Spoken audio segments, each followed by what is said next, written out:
All right, good morning, guys. It is July 6th. I hope everyone had a great 4th of July, spent time with family and friends, ate some good food and all that. Me and Lily are back from vacation and, of course, back to work, business as usual. This morning, I have work this afternoon, but I spent the morning kind of doing some repairs in the house. As you guys have heard in the other videos, we are currently buying a new house. It's a new build in a nice part of town. If you haven't seen that, check out the other real estate videos that are on the channel.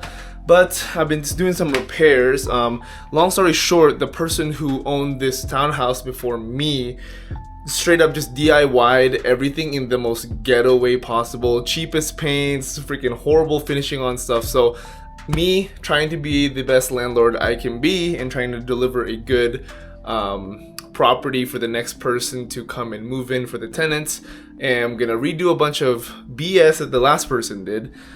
So this morning I had this this fiber optic, it must be fiber optic, AT&T slot. Not slot, what the hell? The cable input.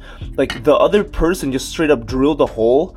And then, like, when you see this, there's literally gaps in the drywall on the side. So I got some spackle and spackled some drywall. Looks like it's not enough that I need to fill it in. So I'm gonna get more spackle and get that flat and flush, paint it, put this back on. And it's not even screwed in. The last person didn't even screw it in. It's literally just hanging like this. So gotta fix that. There's some peeling paint up in the ceiling, if you guys can see that. So I'm gonna chip that away in the future. Put some peel stop. It's a peel stop primer on there, and then paint it the same color as this. Let's see what else is going on. This door, if you can see, it's been scraping all over the place. Like, the door wouldn't even close. And so now I finally fixed it, and it actually closes like a normal door. But what I had to do was I had to unscrew the whole thing. So this whole thing I had to unscrew, move it in more, and then screw it back into new holes. And then the last person just put like a piece of plywood, because I'm pretty sure they probably split the board underneath. So they just put this plywood on top to drill the new holes. But what I had to do now is I moved it, but of course it left like a socket in the side. So I got some wood filler, filled that in. So I'm gonna sand that down and paint it once that dries. A couple other things I need to do up here in the bedroom. I'm gonna clean up all this BS paint right here. I don't even know what happened on this ledge, but I'm gonna put wood filler on this whole thing and then like smooth it out, you know, shape it so it looks like one coherent piece of wood to make that nice on the windowsill. In the closet, I don't know what this is. This looks like just like some BS spackle. This is where the water heater is, and I assume it probably leaked, and so this got wet. This area, the drywall got wet. So I'm gonna, you know, smooth out all this plaster with some sandpaper and paint it real nice so it doesn't look so freaking ghetto like that. You know, everyone thinks being a real estate owner or a rental property owner, you're supposed to be rich and living a life of high luxury. And yes, we eat some good food and we go on some nice vacations, but you gotta put up with some grimy crap like that I just showed you. But among a bunch of other stuff, here's my supplies right here from Lowe's. I'm just gonna have to keep chipping away at this. Like, you guys know I work every day, but I'm lucky enough to have some mornings off and half days like today where I don't work until 2 p.m. Of course, I don't get home until 10.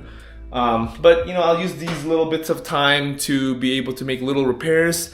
We don't close on our new house until September, so I do have some time, although you can't be lollygagging over the next 2 or 3 months until we get this place rented out, because not only do I need to get the stuff for the new house done in terms of the mortgage, the loan stuff that it needs to get cleared, and all the other responsibilities you have when you're in escrow in a new property. I have to get this place all fixed up, painted, cleaned, blah, blah, blah, all that stuff. Then get it listed, then get it shown, then get contracts done for whoever wants to move in. God forbid we can't find a tenant for this place, so we're gonna have to adjust pricing, do more showings, blah, blah, blah, blah. That takes some time, you know.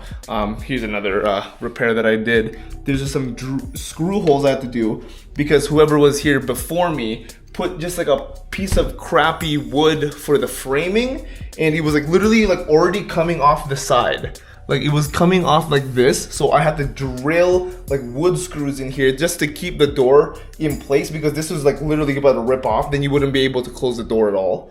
And so I got the screws in, put some wood filler. I'll have to sand that down once it's fully dry and then paint it. So lot of work to do in the house, but it's part of being a landlord. It's part of making the real estate investing thing work. And you know, I love the journey. It's fun, and I get to learn some like manly skills like doing household stuff like this. So all in all, I love you guys. It sounds like I'm complaining, but at the end of the day, I really do love this stuff, and you get to learn a bunch of stuff on the way there. So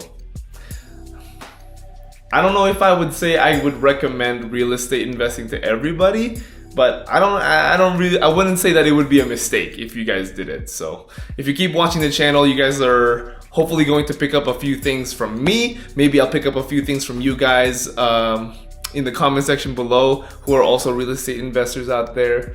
But yeah, this is gonna be my morning, and we'll keep you updated on the real estate stuff as time goes on. Alright, little update for you guys. I'm still at my other job, but I just spent another $730 on 200 more shares of FUBO. We'll see where it goes, but I'm actually doing a little bit of ChatGPT research right now on the computer. So, yeah, I'll keep you guys updated on the FUBO stocks. Anyway, enjoy the rest of the video, and I'll keep you guys updated on FUBO. Alright, what's going on, guys? It's Monday, July 7th. I'm here at work. I stole one of the rooms in the office so I can shoot this video for you guys. I was at my desk doing a bunch of research in terms of FUBO, because as you guys know from the previous videos, it's like my one stock position that I'm building the fastest and the heaviest out of everything right now. I spent another $750 today on 200 FUBO stocks, so that brings me up to 1,800 total shares right now. I still have another $1,750 that I'm waiting to clear for a transfer to my backdoor Roth. So essentially, if you guys don't know, with the backdoor Roth, if you are over a particular income threshold, you do not qualify to be able to do a Roth IRA. But what you can do is a backdoor Roth that allows you to still participate in like the tax benefits of a Roth IRA. So what you do is you put it in a traditional IRA, let the money clear the transfer from your bank account there, and then you transfer or convert the traditional IRA into a Roth IRA. This is totally legal, right? I mean, not right. It is totally legal. It's just strange that they call it a backdoor IRA or a backdoor Roth IRA. It just sounds sketchy, but it's not. Totally legal. But anyway, I digress. Back to FUBO. So I was using ChatGPT to do all my research today, because this isn't my first research with FUBO. Like, I've been tracking FUBO for well over a year at this point, hence why I have all those shares already. But ChatGPT is doing a really good job of like getting all of like the stock information, both like the quantitative and qualitative, like all in one place. So it's super cool. I've never used it to like research a stock, and like this is gonna change how I do it from now on. Of course, like ChatGPT just gives you like a short snippet of like each aspect of a stock or a company, so still like do like deeper dive and like more due diligence, more than just ChatGPT tells you. Because like I treat ChatGPT like a person, right? Like if someone tells me like, oh, this stock is really good because the company's doing this and the company's doing this and the numbers are like this, like me on this YouTube channel, like I wouldn't just trust it right away. I would be like, oh, that's some good ideas. I'm gonna use that as like a jumping board on me going to that company's website, checking out that company's balance sheet to see if what this guy's saying is true and what are the actual like particulars behind all of the different things going on with the stock. So on ChatGPT, I just put in like, hey, what makes FUBO different in the streaming market? And so it told me a bunch of different stuff. So like here, first point it makes is like it's live sports first. Everybody knows that FUBO is sports focused, right? Like YouTube TV has their own like thing. They're more general, like you can watch anything you want on YouTube TV. Hulu Plus has like the Hulu stuff plus live TV, so you kind of get like a premium package there. I know YouTube TV has more sports than Hulu, but then FUBO has way more sports, I believe, like YouTube TV. So that's like their advantage. They have this thing too that you can like multimedia screen watch games on FUBO, so you can literally have like 4 games going on at the same time. So you can have some freaking NBA, MLB, NFL, hockey all at the same time. Sick. It's crazy.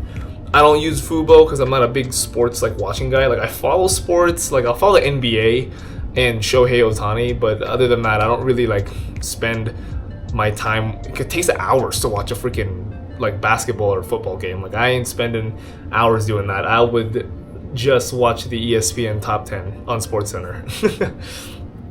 A cool thing that I totally didn't know about was that FUBO has sports betting. Now, it actually shut down. It's called FUBO Gaming, but it's like an integrated sports book in FUBO that you can do sports betting through FUBO. And it was shut down in 2022, but like what's been happening since 2022? Sports betting has been like on a fucking, bad word. Sports betting has been on a massive tear lately. I don't know if you've seen, like on TV, there's sports books all over the place. Caesars sports books, there's like DraftKings, they're doing like special promotions, like bet this much and you'll get X, Y, and Z or whatever. Like sports betting is in like a golden era right now. Like that's kind of bad because it sounds like degenerate activity, but hey, whatever people find fun, they find fun. You know, it probably makes the games a little bit more exciting for them. But anyway, that's like a huge income or revenue source for FUBO if they can reintegrate that, because like they're not tapping into like that huge sports betting market that, like I said, is having like a renaissance period right now. They shut it down in 2022. That seems like right before it got really big. So I have no doubt if they integrate it, it'll be a massive success.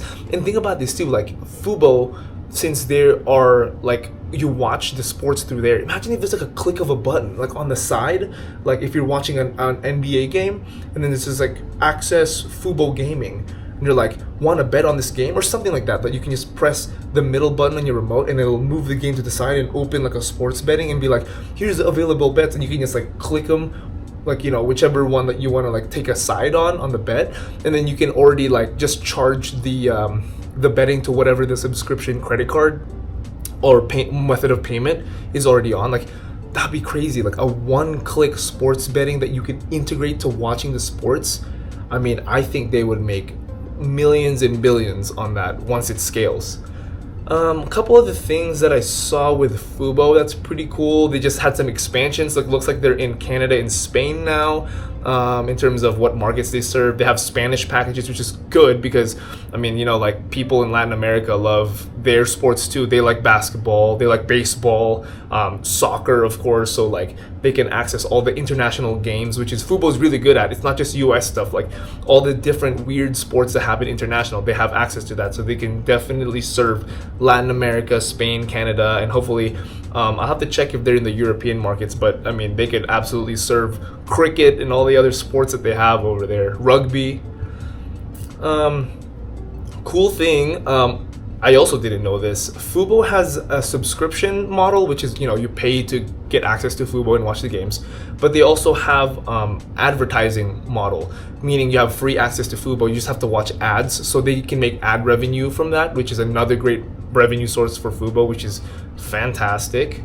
One more thing, I wanted to see FUBO's comparison with the other streaming companies, and it's really cool. It put me, ChatGPT made me a chart, and I'll put that somewhere like next to my head or something, but it just shows like how many subscribers they have. Out of the whole list, they are the weakest between YouTube TV, Hulu Plus Live TV, DirecTV Stream, and Sling. DirecTV, I wouldn't even count in that because they're like satellite and like kind of archaic. I feel like the reason why DirecTV has such a high number on the member base is because of how long they've been in the market, and it's like they just kind of grandfathered in all the old DirecTV people. But I believe DirecTV is starting to decline in terms of members because people are finding out like, oh, DirecTV is so freaking expensive, it's archaic, and there's other better options out there. So people are like pulling out of DirecTV over time. I think once the boomers get churned out, DirecTV's done. But the cool thing is, even though FUBO has the lowest subscriber count out of this whole chart list, they have one of the highest ARPU, which is the average revenue per user. So for each member, they are making more money than the average of the other other companies. Looks like Hulu Plus Live TV is doing a lot, but that's because Hulu gives you like access to, like, you know, Hulu and their shows on top of live TV, whereas FUBO is just like, I think it's just live TV plus the sports. There's no like Hulu catalog of their personal shows and whatnot. And so I'm really liking what I'm seeing here. I asked ChatGPT what's the average price target by stock analysts, and it's somewhere around the mid fours, like 450. So that'll be like a nice 25 to 35% gain from the current stock price. Today on Monday, July 7th, it's $3.65. And see, it says the base case for most analysts is somewhere between $4 and $4.80, so somewhere in the mid fours. That's if analysts are expecting an 11 to 30% upside on the revenue. And since if you guys didn't know, Q4 of 2024 is the first quarter that FUBO was actually profitable, because they were like running off a loss since then. So analysts expect, if FUBO continues the profitability that they've accomplished, maybe grow it a little bit and then grow their subscribers by what they're assuming is 2 to 4%, that, you know, that will reflect in the stock price being somewhere around the mid fours.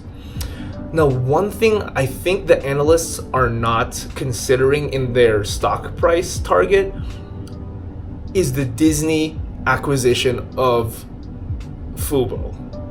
Like, they're not factoring in the hype with that, right? Because, you know, other than the fact that when Disney acquires FUBO in the next 12 to 18 months, yes, that will help their numbers. But even before the acquisition happens, once people start getting word and wind of this, because I feel like FUBO is still a bit of a hidden gem in the stock market, like the hype is going to go crazy. Like, even if it doesn't reflect in the numbers just yet and the acquisition hasn't closed, like that $4.50 price target, I feel like we're going to hit that in like the next month or two, once the investor market gets wind of what's happening in terms of like the Disney settlement and the acquisition of FUBO by Disney.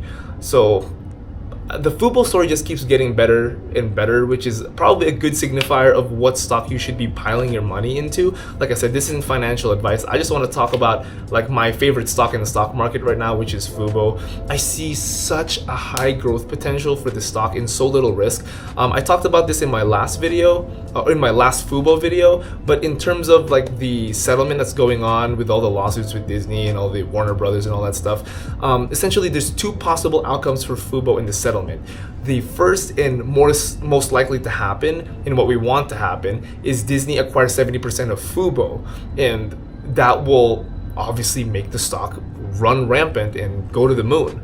The B side of all of this, or the outcome that we don't want to happen, is they just get the settlement money instead of getting acquired by Disney, and the settlement money is $100 million. So that's not a bad downside for this stock. For a stock that doesn't have that high of a market cap, $100 million is going to make a huge freaking difference. So essentially, the way I see FUBO is in the next 12 to 18 months with these two possible outcomes, it's either they win really big or they win slightly less big. So trust me, I sleep well at night putting, I think, $13,000 into FUBO with the position that I have right now. I think FUBO is going to be freaking awesome.